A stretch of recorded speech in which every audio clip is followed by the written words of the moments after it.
70 years on from his earth-shattering opening bow, the mighty Kong had become a firmly entrenched fixture in the public consciousness. But like many a beloved character, our skyscraping champion had seen his share of ups and downs, and when we last left him, had entered yet another cinematic dry spell. Welcome to the fourth and final installment in our celebration of King Kong's 90th anniversary. Today we'll discuss the Eighth Wonder's return, from Peter Jackson to the Monsterverse, and examine the ongoing legacy of this singular pop culture phenomenon. I'm Tyler Martin, and this is Monsters from the Id.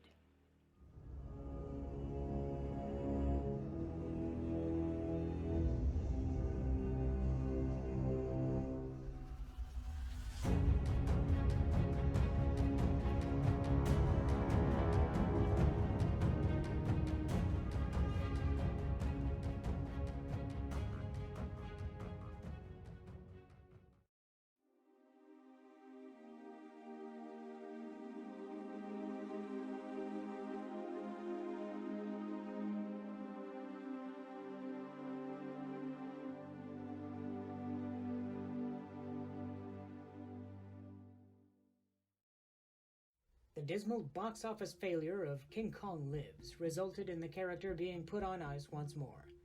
But as always, there were those lying in wait to thaw him out for another go. With the rights to Kong having since fallen into the public domain, the opportunity was ripe. By the mid-1990s, another reimagining was in the works at Universal, with Peter Jackson at the helm. A lifelong fan of the original King Kong, which had inspired him to make films and even experiment with special effects from childhood, Jackson was understandably very happy to take the project on. However, in January 1997, Universal, fearing competition from upcoming remakes of Godzilla and Mighty Joe Young, put the project on hold, deferring Jackson's dream. Nevertheless, the wheel had been set in motion once more. The end of the decade saw a return to animation for the hairy giant, with a direct-to-video release, The Mighty Kong, a musical rendition of the original story featuring the voices of Dudley Moore and Jodie Benson. While this film failed to impress, it would not end the Great Ape's run in animation, as he bounced back in 2000 with Kong, the animated series, which follows the adventures of a new Kong cloned from the DNA of the original beast from 1933. This series begat two further animated features, Kong, King of Atlantis in 2005, and Kong Return to the Jungle in 2006, both released straight to DVD. Meanwhile, Universal, having gotten over their cold feet, were set to move forward with their epic live-action version and keen to court Peter Jackson about returning to his previously abandoned project. Jackson, of course, was all too willing to oblige, bringing along his crew from the phenomenally successful Lord of the Rings trilogy for a massively budgeted motion picture event. Released in December of 2005, Jackson's take on the concept faithfully follows the characters and events of the 1933 original in every major detail. Of the film's cast, most pull off their roles quite well. At the head is Andy Serkis, with a compelling performance as Kong himself via motion capture. Naomi Watts and Adrian Brody make respectable turns as Anne and Jack, respectively. The only weak link is a woefully miscast Jack Black as Karl Denham. Also on the plus side, James Newton Howard honors the Kong tradition of excellent musical scores, beautifully punctuating the drama for all his considerable worth.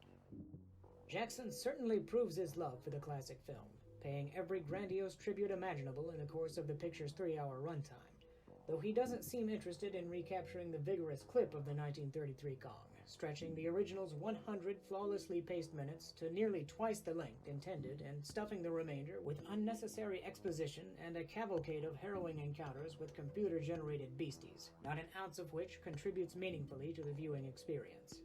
This regrettable overindulgence irretrievably sinks what could have been an excellent outing for the screen's greatest ape. Notwithstanding this YouTuber's personal assessment, Peter Jackson's King Kong was a box office smash, garnering overwhelmingly favorable reviews and a handful of Oscars. After decades of uncertainty, Kong was finally back on top.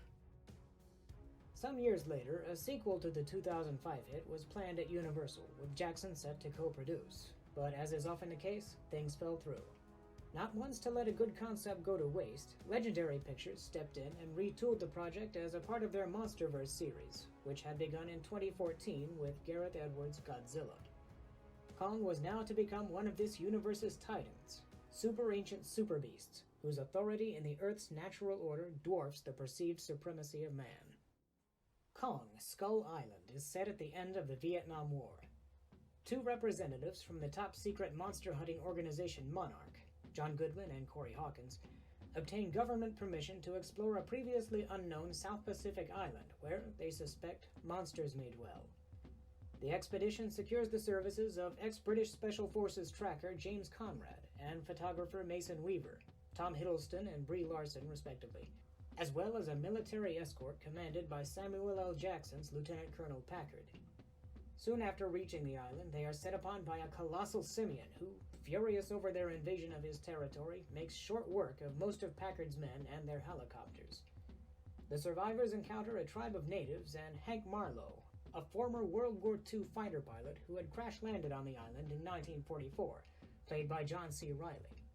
Marlowe explains that the giant ape, Kong, is a god to the locals, a protector who keeps various other gigantic deadly creatures at bay.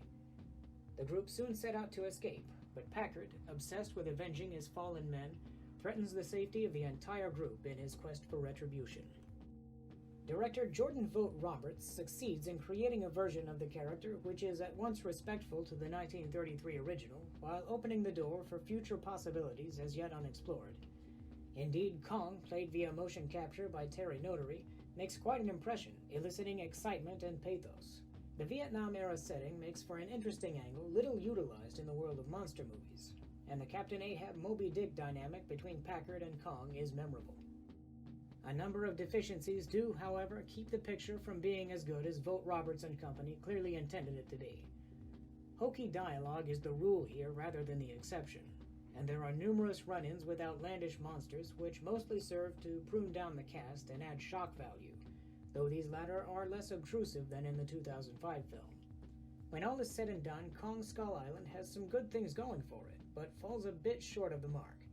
Nevertheless, this 2017 release was a big success, and the Monsterverse would continue in earnest, once again pitting the great ape against his greatest adversary in Godzilla vs. Kong.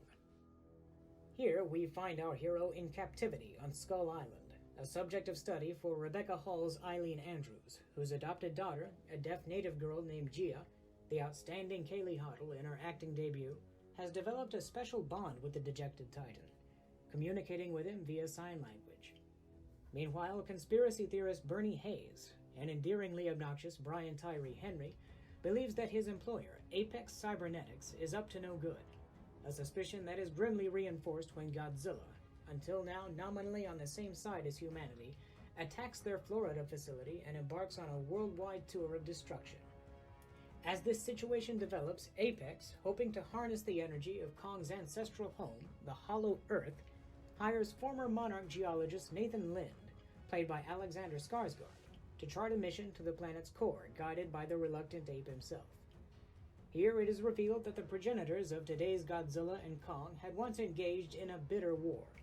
One thing leads to another, and Kong and Godzilla, vying for supremacy of the Titans, square off in an epic showdown before the initial trigger of Godzilla's rampage is made apparent, forcing a change in tack for the rival behemoths. This utterly bananas plot must be seen to be believed, and while riddled with massive holes, much as the Earth itself, according to this mythology, and incredibly daft in just about every respect, Godzilla vs. Kong ends up being much more fun than it has any right to be. This success can be attributed largely to the efforts of director Adam Wingard, who had been selected by Peter Jackson to helm the aborted Skull Island film. Wingard infuses the picture with an impressive dynamic energy that outshines its shortcomings. In particular, the monster fights are well staged and carry impressive emotional resonance. Perhaps the biggest weakness is the score by Tom Holkenborg, which feels more like AI-generated noise than a product of the human soul. But even this doesn't do much to compromise the picture's undeniable entertainment value. After a number of delays due to the COVID-19 crisis, Godzilla vs. Kong finally hit theaters and streaming services in March 2021 and was a gargantuan hit. Much as the very first Kong film had been an escape from the woes of the Great Depression, this newest entry proved cathartic for audiences rendered listless by the pandemic. As of this recording, a sequel entitled Godzilla and Kong: The New Empire is set for release in 2024. With even more Kong on the way, the silver screen's original Titan is now enjoying his most successful renaissance since he burst onto the scene 90 years ago, solidifying, as he has time after time, his well-deserved title of King. As we have discussed previously, the 1933 release of King Kong hit moviegoers like a sack of simian dynamite. And though his film career in the years since has come in fits and starts, he has maintained constant visibility as a pop culture mainstay. From the 1930s onward, Kong has been the focus of novels, comic books, animated TV series, toys, theme park attractions, and even a stage musical, and served as inspiration, either directly or indirectly, for every monstrous epic that followed. What is more, he has inspired a multitude of tributes, parodies, and imitations, which will only multiply with time. No movie has ever changed the face of movies in quite the same way as King Kong. Imagine, if you will, a film world with no colossal beasts to remind mankind of his folly. No special effects visionaries like Ray Harryhausen and Eiji Tsuburaya. No awe-inspiring spectacles like Star Wars and Jurassic Park. In many ways, the movie industry of today owes its very being to King Kong. Of no less significance, the character and his numerous film exploits have ignited the hearts of countless viewers and helped to define the cinematic fanscape, shaping the lives of monster lovers everywhere. He has scaled towering peaks of both natural and human design, tangled with formidable foes, and run afoul of love and capitalism with disastrous consequences. He was a king and a god in the world he knew, but he came to civilization merely a captive, one who broke free from his bonds and has held our world captive ever since. And while the original 1933 masterpiece remains unsurpassed, as Kong has shown us, even a fall from the greatest heights can become a cherished part of one's glory. This concludes our celebration of 90 years of Kong. If you enjoyed this series and would like to see more in the future, please give the videos a like and subscribe. Monstrous thanks to those who already have. As ever, thank you for joining me. I'll see you next time.